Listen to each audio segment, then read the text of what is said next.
अंबाला शहर ward number 9 नया बास में आज कांग्रेस पार्टी द्वारा जनसभा का आयोजन कांग्रेस नेता चेतन चौहान की अध्यक्षता में किया गया, जिसमें भारी संख्या में महिलाओं ने हिस्सा लिया। इस दौरान वार्ड पार्षद प्रतिनिधि ईशू गोयल भी मौजूद रहे। वहीं जनसभा में लोगों ने अपनी समस्याएं भी रखी। कार्यक्रम के बारे में विस्तार से बताते हुए कांग्रेस नेता चेतन चौहान ने अंबाला की ट्रिपल इंजन सरकार पर जमकर तंज कसा। उन्होंने बताया कि आज जनसंवाद कार्यक्रम के दूसरे चरण की शुरुआत की गई है और अब अंबाला के हर वार्ड में ये कार्यक्रम किया जाएगा। उन्होंने कहा कि अंबाला की जनता इस ट्रिपल इंजन सरकार में पिस गई है। एमपी मुख्यमंत्री जी की तारीफ करते रहते हैं तो यहाँ उनके पार्षद भाजपा सरकार के खिलाफ बोलते रहते हैं।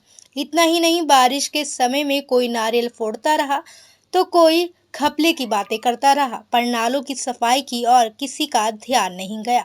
आज अंबाला की जनता साफ पीने के पानी को तरस गई है और जनता की आवाज उठाने के लिए परसों सुबह मानव चौक पर प्रदर्शन किया जाएगा और उपायुक्त अंबाला को एक ज्ञापन सौंपकर इस समस्या के निवारण के लिए कहा जाएगा।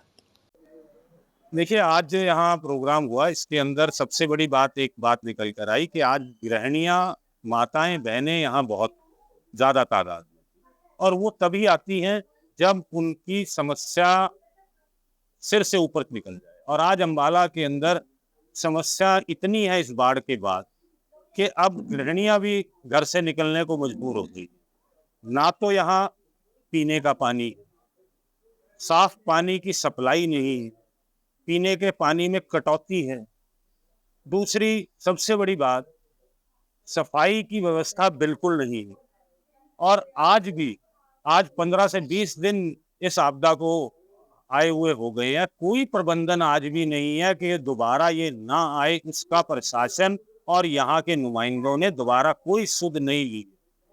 देखिए, प्रशासन के लिए एक तो हम इस तरीके की आवाज हर वार्ड के अंदर उठाई।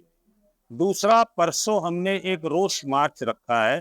हम मानव चौक से इकट्ठा होंगे और वहां से इकट्ठा होकर कांग्रेस पार्टी कुमारी शैलजा जी की अध्यक्षता में आगे जाकर उनकी अगुवाई में हम रहेंगे और डीसी कार्यालय पर जाकर डीसी साहब से बात करेंगे और ये सुनिश्चित करेंगे कि अब खाली आश्वासनों से काम नहीं होगा, आपको जनता को उनके मूलभूत हक देने।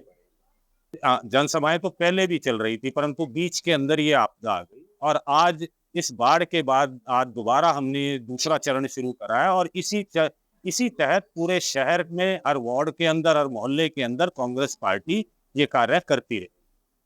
देखिए, अंबाला के अंदर दो चीज है। पूरे हरियाणा के अंदर है डबल इंजन की सरकार, अंबाला के अंदर है ट्रिपल इंजन की सरकार। यहाँ जो मेयर हैं, जो अपने आप को पहले कहा करती थी शक्ति रानी हूं, शक्तिशाली हूं, आज वो शक्तिशाली कहाँ है? अब जनता को उनकी शक्ति की जरूरत है तो वो शक्ति कहीं दिख नहीं रही। आज आप भाजपा के ऊपर तोहमत डालते हो और लड़का भाजपा की रहनुमाई में अपने लड़के को मेंबर पार्लियामेंट बनाते हो। तो ये जो ट्रिपल इंजन की सरकार अब अंबाला की जनता समझ चुकी है, ये सारे एक ही थाली के चट्टे बट्टे हैं, सिर्फ लोगों को दिखावा करने के लिए एक दूसरे पे तोहमतें डालते हैं। परंतु अब जनता समझ गई है और इनको आने वाले समय में सबक सिखाएगी। ये सच्चाई है आपकी बात कि ये एक दूसरे के ऊपर, कोई नारियल फोड़कर नाले की सफाई का उद्घाटन करता है, कोई दूसरा ये कहता है कि नालों की सफाई के टेंडरों में पैसे खा लिए। ये जिस आदमी जो जनता है उसने इससे क्या लेना? उसको सिर्फ ये चाहिए कि आप अगर सही समय पे नालों की सफाई कर देते तो आज ये हालात ना होते। आज नालों की सफाई ना होने की वजह से ये प्राकृतिक आपदा के साथ साथ मैन मेड आपदा भी है। लोगों को उसके अंदर झोंक दिया गया। ये एक दूसरे की राजनीति का शिकार ये अंबाला हुआ है। मैं वही बात पर फिर आऊंगा। एक चीज बताइए, आप फ्रेंडली मैच खेलते हैं, जब डिप्टी मेयर और सीनियर डिप्टी मेयर बनाना होता है तब तो भाजपा और जनचेतना पार्टी इकट्ठी हो जाती है। जब आपने निगम के अंदर कमेटियां बनानी होती हैं तब भाजपा और जनचेतना पार्टी फ्रेंडली मैच खेलती हैं। 2 आदमी जनचेतना के बना लो, 2 आदमी भाजपा के बना लो, तब चुनाव क्यों नहीं होता? तो ये जो बातें हैं, ये बातों में सिर्फ और सिर्फ एक चीज झलक के आती है कि लोगों के सामने आरोप प्रत्यारोप रखो और अंदर से टेबल के नीचे से हाथ मिलाकर रखो। सबसे बड़ी बात तो ये है कि इस पूरे मामले में ट्रिपल इंजन की जो सरकार है, इसमें सिर्फ और सिर्फ नुकसान जनता का हो रहा है। ना उनको पीने का पानी मिल रहा है, ना उनकी नालियां गलियां साफ हो रही हैं, और जो अब नुकसान हुआ है उन सड़कों की मुरम्मत नहीं है। आज हालात इतने बदतर हैं कि आप यहाँ से ये अभी आप कुछ दूरी पर अगर आप जाएं, अगर 15 मिनट की बरसात हो तो जो करोड़ों रुपए की लागत से अंडर पास बना है वो बंद हो जाता है।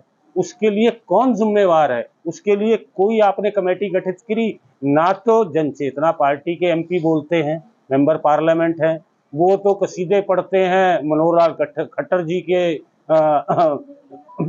मनोहर लाल खट्टर जी की प्रशंसा में, और इधर अपने पार्षदों से भाजपा के खिलाफ बुलाते हैं। तो ये आप टेक्नोलॉजी को समझिए, कुछ नहीं है, एक दूसरे से हाथ मिलाकर एक दूसरे जनता का बेवकूफ बनाने का काम कर रहे हैं।